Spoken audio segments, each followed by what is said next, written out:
wa rasuluhu dan utusannya Allah ahabba lebih menyenangkan ilaihi kepadanya mimma siwahuma selain dari keduanya, melebihi selain dari keduanya. Waman dan orang ahabba yang dia mencintai abdan seorang hamba, la yuhibbuhu dia tidak mencintai hamba tersebut illa lillahi kecuali karena Allah. Waman dan orang yakrahu yang dia benci ayyauda untuk dia kembali fil kufri di dalam kekufuran ba'da an anqadhahu Allahu min setelah Allah subhanahu wa ta'ala menyelamatkannya minhu dari kekufuran. Kama yakrahu sebagaimana dia benci ayyulqa untuk dilemparkan finnari di dalam api. Muttafaqun alaih. Rasulullah sallallahu alaihi wasallam beliau bersabda, "Thalathun man kunna fihi wajada bihinna halawatal iman." Ada 3 perkara yang barang siapa 3 perkara tersebut ada di dalam dirinya, maka dia akan merasakan manisnya iman. Di dunia ini Allah subhanahu wa ta'ala banyak menciptakan kenikmatan-kenikmatan. Kenikmatan yang kaitan dengan mata. Allah subhanahu wa ta'ala menciptakan pemandangan-pemandangan yang indah, sehingga kita menikmati keindahan tersebut. Allah subhanahu wa ta'ala menciptakan kenikmatan-kenikmatan yang kaitannya dengan telinga. Suara-suara yang indah, solawatan vokalisnya yang suaranya jernih-jernih. Walaupun kadang-kadang lihat mukanya langsung mules. Biasanya seperti itu. Yang tampan suaranya jelek, yang jelek suaranya bagus. Ya Allah Maha Adil. Ada yang dua-duanya nggak punya juga ada. Ada yang Allah subhanahu wa ta'ala ciptakan kenikmatan-kenikmatan yang kaitannya dengan lidah kita. Berbagai macam masakan yang lezat, mulai Sabang sampai Maroke, berbagai macam jenisnya. Ada masakan Aceh, ada masakan Medan, ada masakan Padang, ada masakan Jawa, ada masakan macam-macam. Kenikmatan-kenikmatan di dunia ini begitu banyak. Dan banyak juga yang sudah kita nikmati. Tetapi ada satu kenikmatan. Kenikmatan yang hanya bisa dirasakan oleh hati. Halawatul iman itu adalah manisnya iman.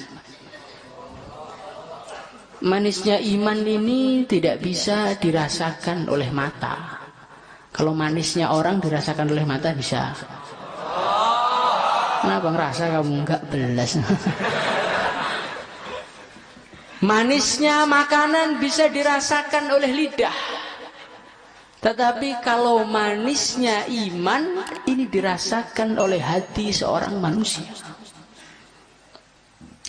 Dan halawatul iman, manisnya iman ini adalah salah satu kelezatan yang tertinggi di dunia adalah manisnya iman. Ketika seorang manusia dia sudah merasakan manisnya iman, sebagaimana para aulia,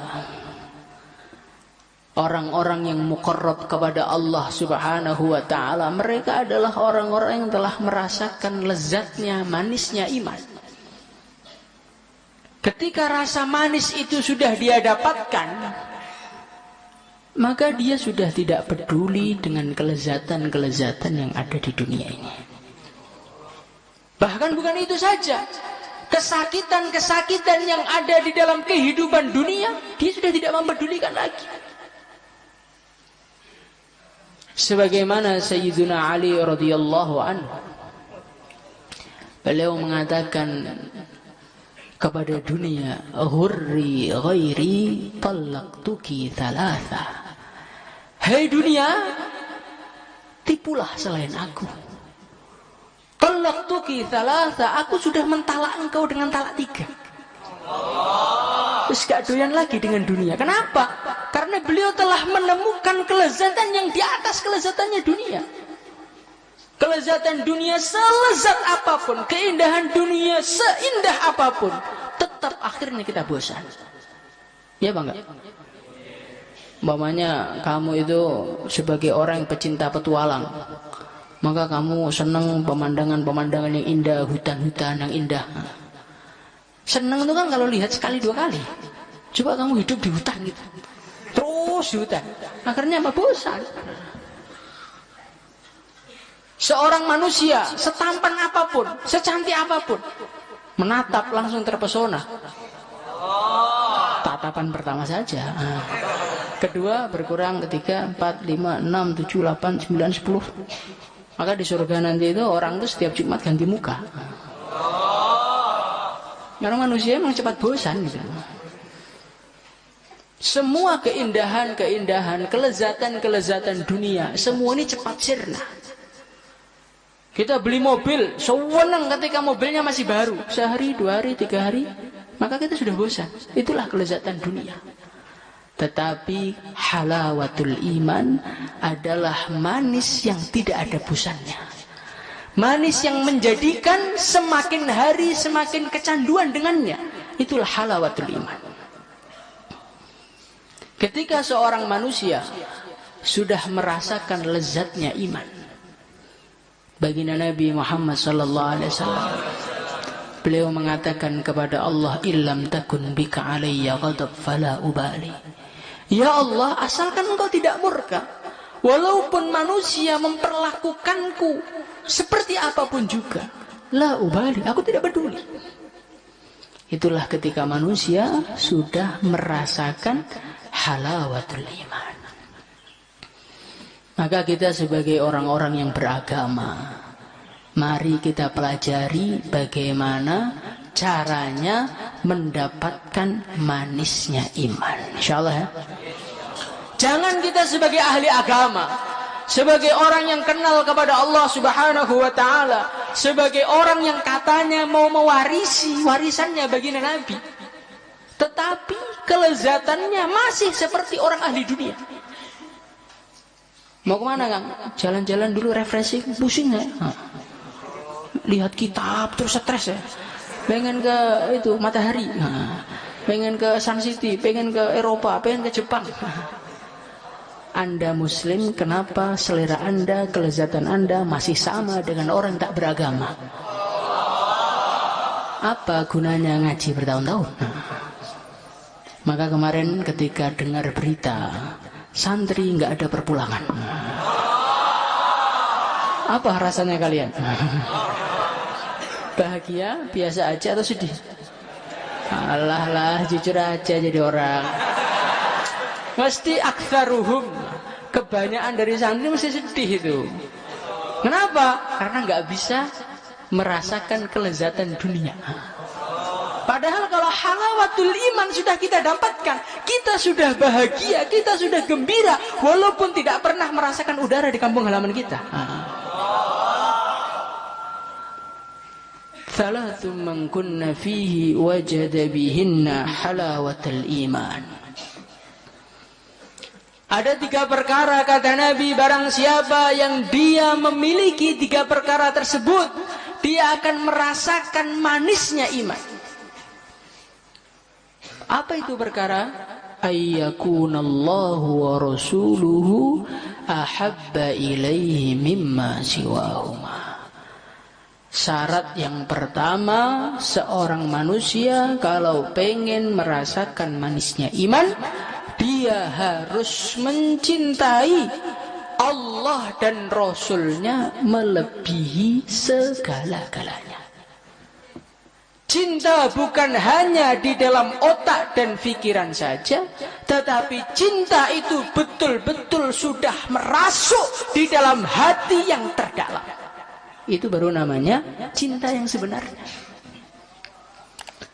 Sebagaimana Sayyidina Abu Bakar radhiyallahu anhu. Beliau adalah seorang manusia yang mencintai Allah dan Rasulnya melebihi segala-galanya. Suatu ketika beliau dakwah terang-terangan di hadapan para manusia. Maka manusia-manusia langsung memukuli dia. Termasuk Utbah ibnu Rabi'ah ini memukuli beliau pakai sandal yang dipukuli mukanya. Sehingga saking bengkaknya mukanya sampai nggak bisa dibedakan mana pipinya, mana hidungnya. Dan orang Arab itu hidungnya mancung-mancung loh. Jadi kalau sudah bengkak sampai hidung sama pipi nggak bisa dibedakan, berarti sudah rata betul itu. Kalau kalian nggak usah dipukul sudah rata kan. Itulah enaknya jadi orang Indonesia, dipukuli nggak terlalu kelihatan. Maka Sayyidina Abu Bakar radhiyallahu anhu dipukuli sampai mukanya rata dan penuh dengan darah. Seakan-akan wajah beliau adalah tatakan batu yang digunakan untuk menyembelih hewan yang berdarah-darah. Beliau pingsan, dibawa ke rumah. Maka saudaranya nunggu sampai beliau siuman. Apa yang beliau katakan pertama? Ma fa'ala Rasulullah. Muka sudah hancur, badan sudah lemah. Yang pertama kali keluar dari lidah beliau adalah ma fa'ala Rasulullah. Baginda Nabi bagaimana keadaannya? Maka saudara-saudara ngamuk semua. Kamu udah saya tolongi malah yang kamu cari Muhammad. Maumu bagaimana? Makan dulu sana loh, kamu udah kelaparan. Enggak. Aku tidak akan mau makan sebelum aku memastikan keadaan baginda Nabi Muhammad sallallahu alaihi wasallam. Ini namanya cinta kepada Allah dan Rasulnya melebihi segala-galanya itu seperti itu.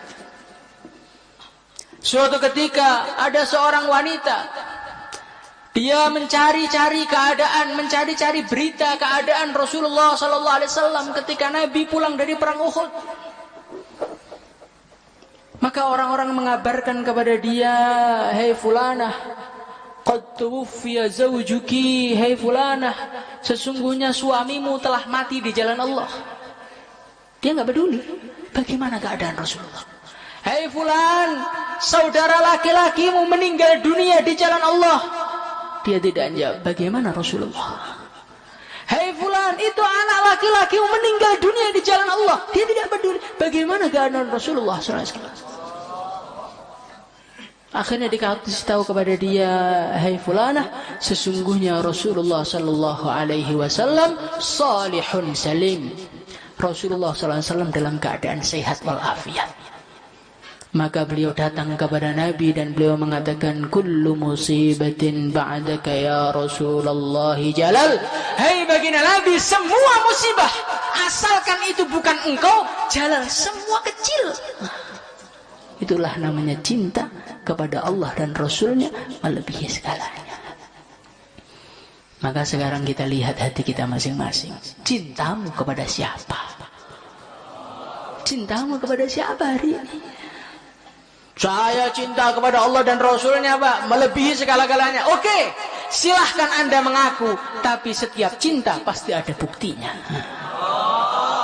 Al-Imam Al-Ghazali rahimahullahu ta'ala di dalam kitab Ihya Ulumuddin beliau mengatakan, tanda-tandanya seorang hamba itu cinta kepada Allah, hubbu liqa'il habib. Yang pertama adalah selalu ingin berjumpa dengan Allah. Dan tidak ada jalan bagimu untuk berjumpa dengan Allah kecuali meninggal dunia. Maka orang kok betah hidup di dunia, itu tanda tanya, senangnya sama siapa? Hubbu liqa'il habib itu merupakan ciri khasnya seorang manusia yang mengaku cinta kepada kekasihnya.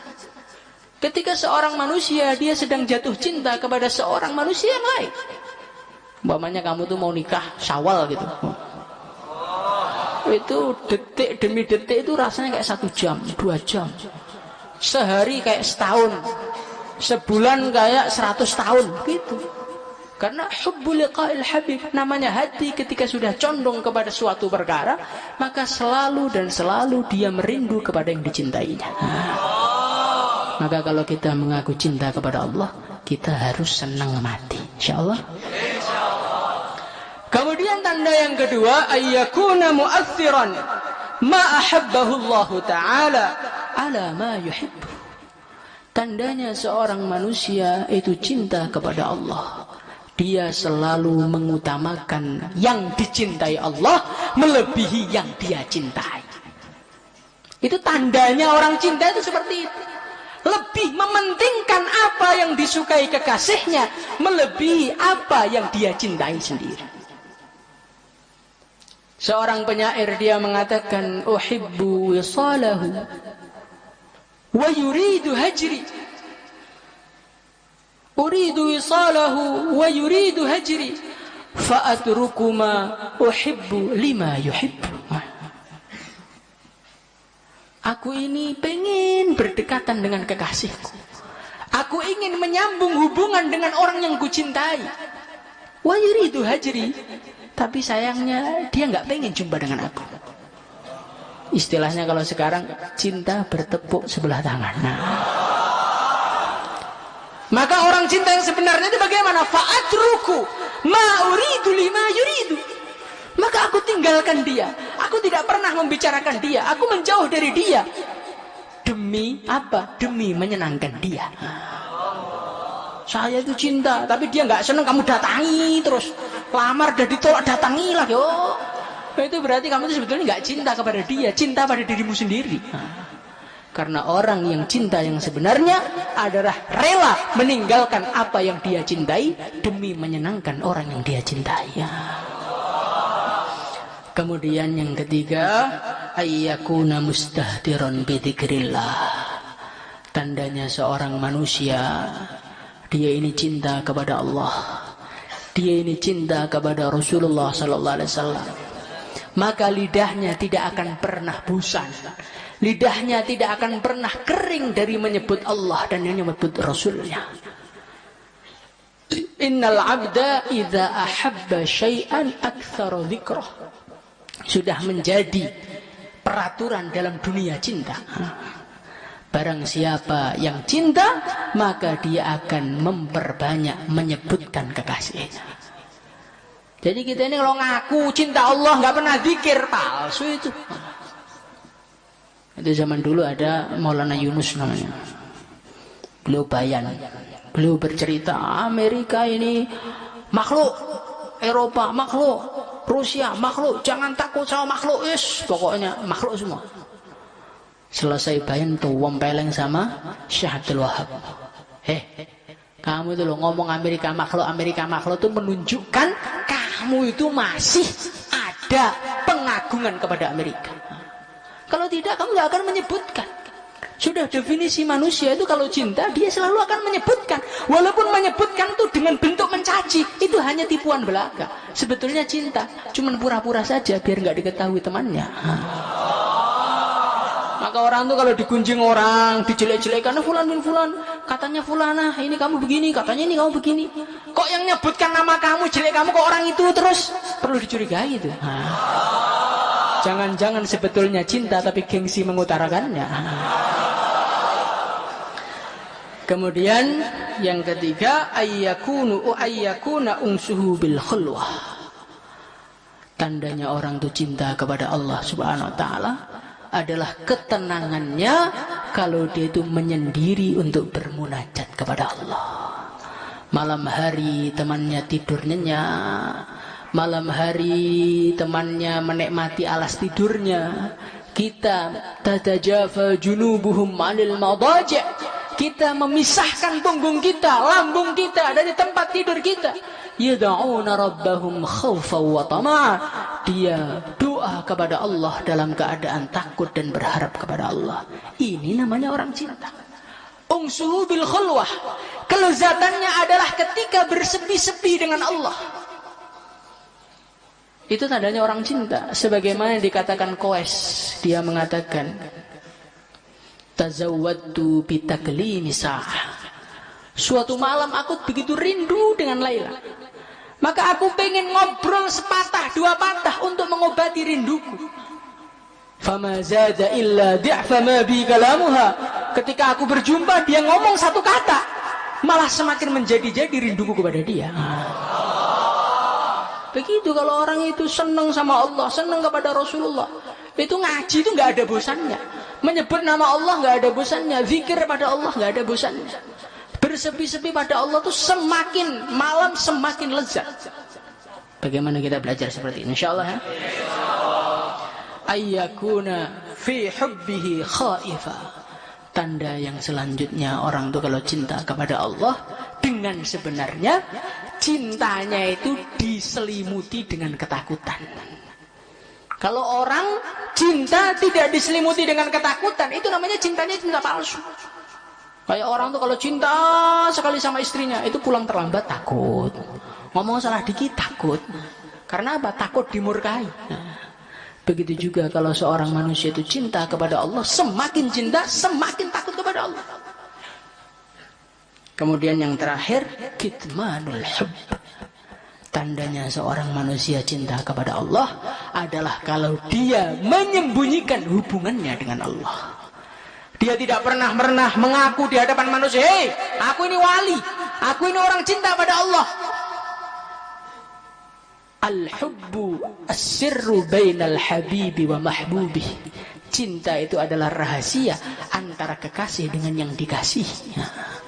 Maka kalau kita mengaku cinta kepada Allah Subhanahu wa taala, justru nggak usah kita kondang-kondang, kita simpan saja. Karena ini hubungan antara kita dengan Allah, bukan antara kita dengan makhluk. Untuk apa kita tampakkan cinta kita? Bagaimana insyaallah ya?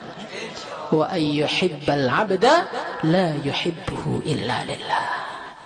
Kemudian tanda yang kedua, syarat yang kedua, orang itu kalau pengen dicintai Allah, orang itu pengen merasakan lezatnya iman, syaratnya yang kedua, ayyuhibbal 'abda la yuhibbuhu illa lillah.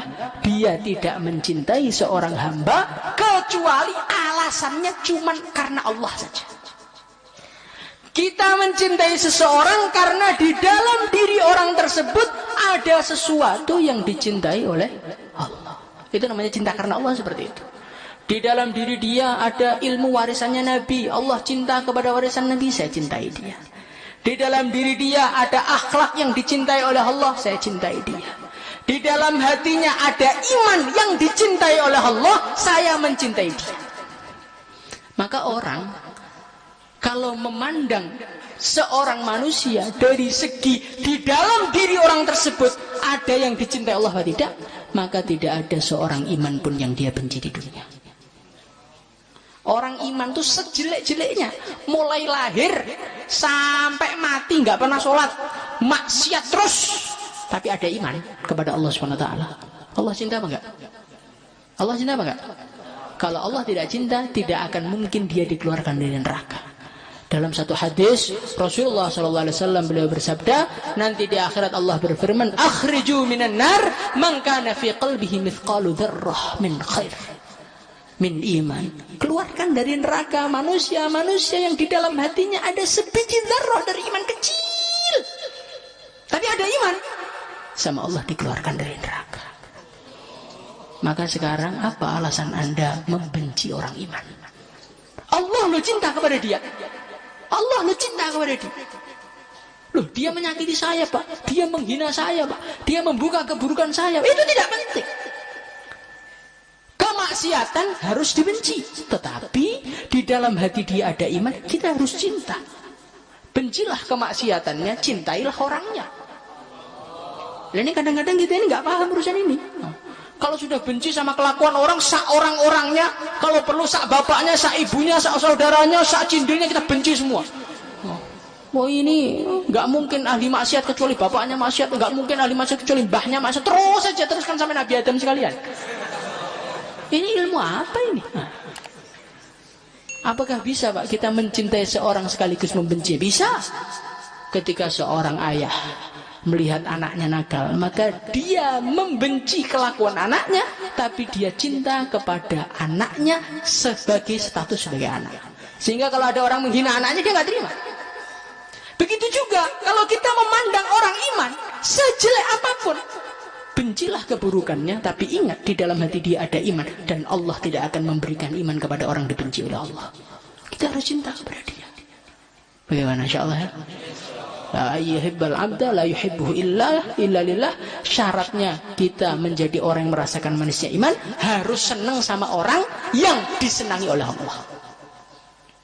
Alasannya karena Allah. Nah, itu betul. Kemudian yang ketiga, wa ayyakraha ayyauda ilal kufri ba'da an anqadahu Allahu minhu kama yakrahu ayyulqa finnar. Tandanya orang itu, syaratnya orang itu bisa merasakan manisnya iman adalah kalau dia benci jatuh kepada kekufuran kembali sebagaimana bencinya dia dimasukkan di dalam api. Mau dimasukkan di dalam api, mau gak? Dan begitulah, kalau rasa tidak mau kepada kekufuran belum seperti tidak maumu dimasukkan di dalam api, Anda tidak akan pernah merasakan lezatnya iman. Inilah 3 perkara yang diajarkan oleh Nabi.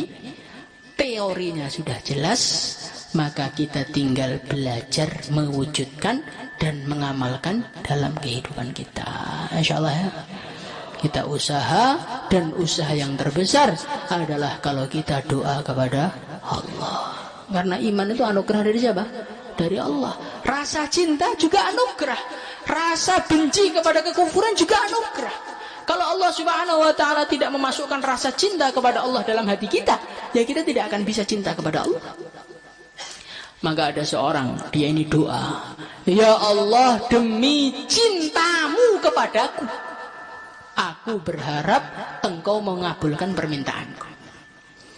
Maka dimarahi oleh gurunya. Doa kamu itu salah. Yang benar begini loh. Demi cintaku kepadamu ya Allah, maka kabulkan doaku. Maka orang tadi malah jawab, oh yang salah Tuhan. Kalau Allah tidak cinta kepada saya, tidak mungkin saya mau berdoa kepada Allah. Saya digerakkan oleh Allah untuk doa itu karena Allah cinta kepada saya. Maka kita doa agar kita dianugerahi cinta kepada Allah. Insyaallah ya.